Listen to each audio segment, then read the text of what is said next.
কে আছেন? দরজা খুলুন। কে কে আপনারা? বলছেন কেন? কোথা থেকে এসেছেন? সায়ন্তন, কি আপনাদের পরিচয়? কোথায় লক্ষ্মী দেবী? কোথায়? আমরা স্বয়ং লক্ষ্মী দেবীর সঙ্গে দেখা করতে এসেছি। লক্ষ্মী দেবী? লক্ষ্মী দেবী এখন রাগ করে আছে, উনি আপনার সাথে দেখা করবেন না। আমি জাতির হয়ে ওনার মন খুবই দুঃখিত। কৃপা করে আপনার দরজা খুলুন। ওনার জন্যই তো উনি না বলে চলে গেলেন, দুদিনের জন্য গিয়ে আজ ফিরছেন। ওই জন্যই তো উনি রেগে আছেন, ওই কালিয়ার জন্যই তো রেগে আছে। আমি বুঝতে পেরেছি, কিন্তু স্বয়ং কালিয়া ওনার সঙ্গে দেখা করতে এসেছেন। কৃপা করে আপনার দরজা খুলুন। এখন লক্ষ্মী দেবী অনেক রেগে আছে, উনি কারোর সঙ্গে দেখা করতে চান না। আপনারা ফিরে যান, আপনারা ফিরে যান। উনি মিথ্যা কথা বলে চলে গেছেন, উনি মিথ্যা কথা বলে চলে গেছেন, উনি মিথ্যা কথা বলে চলে গেছেন। কিন্তু কিন্তু একজন প্রেমী একজন প্রেমিকার সঙ্গে দেখা করতে এসেছে। স্বয়ং স্বয়ং কালিয়া মা লক্ষ্মী মাতার সঙ্গে দেখা করতে এসেছে। কৃপা করে আপনি দরজা খুলুন, দরজা খুলুন। হ্যাঁ, লক্ষ্মী দেবী ওনার সঙ্গে দেখা করতে পারেন যদি উনি ক্ষমা চান, ক্ষমা চান, ক্ষমা চান। কিন্তু আমি লক্ষ্মী দেবীর জন্য একটি উপহার, বিশেষ উপহার নিয়ে এসেছি। উপহার? এই উপহার দেখি। উনি মিথ্যা কথা বলে চলে গেছেন, আবার মিথ্যা কথা বলতে হবে না। আগে উপহার দেবো। উপহার আছে আমাদের কাছে, উপহার আছে। দয়া করে আপনার দরজা খুলুন। না, আগে উপহার দেখবো, তারপর ভেতরে যেতে দেবো। এটি কেবল বিশেষ উপহার, কেবলমাত্র আমরা লক্ষ্মী দেবীকেই দেখাবো। আমরা তার কোনো পার্শ্বকে এই গিফট দেখাতে পারবো না। ঠিক আছে, তাই আপনার কথা মেনে নেব। উনি লক্ষ্মী দেবীর সামনে গিয়ে ক্ষমা চাইবে তো? হরি বল। কৃপা করে আপনার দরজাটা খুলুন। ঠিক ঠিক আছে, তাহলে উনি কথা দিলেন সবার সামনে ক্ষমা চাইবেন, ক্ষমা চাইবেন, ক্ষমা চাইবেন। ডাকো, ডাকো, আমাদের লক্ষ্মী দেবীকে ডাকো, ডাকো।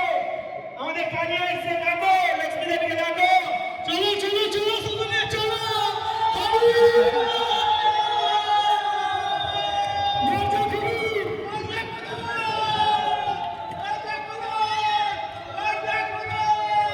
দরজা খুলুন, দরজা খুলুন।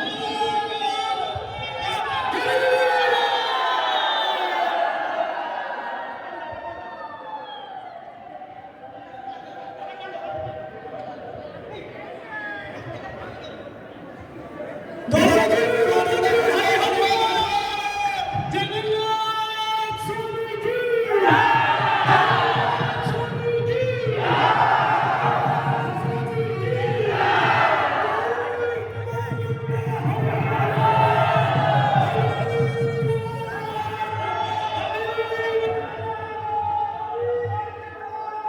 জয় মাতা মহালক্ষ্মী কে।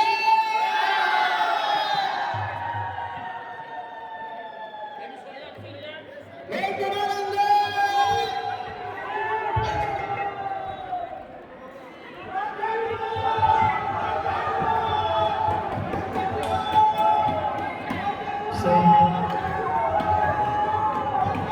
হরে কৃষ্ণ, হরে কৃষ্ণ। মহালক্ষ্মী দেবী কি? বলো দেবী জয় তোমানন্দ।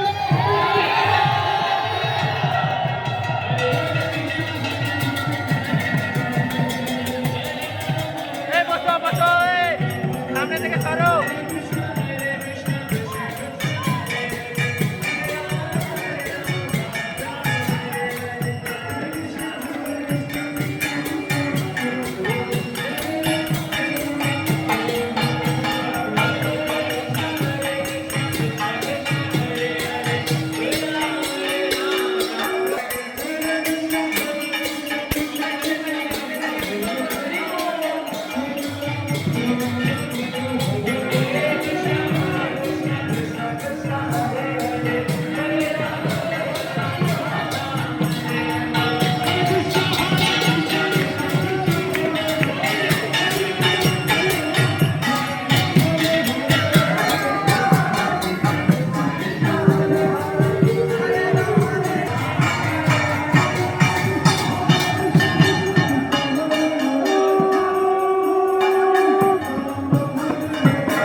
জয় জগন্নাথ জয় জগন্নাথ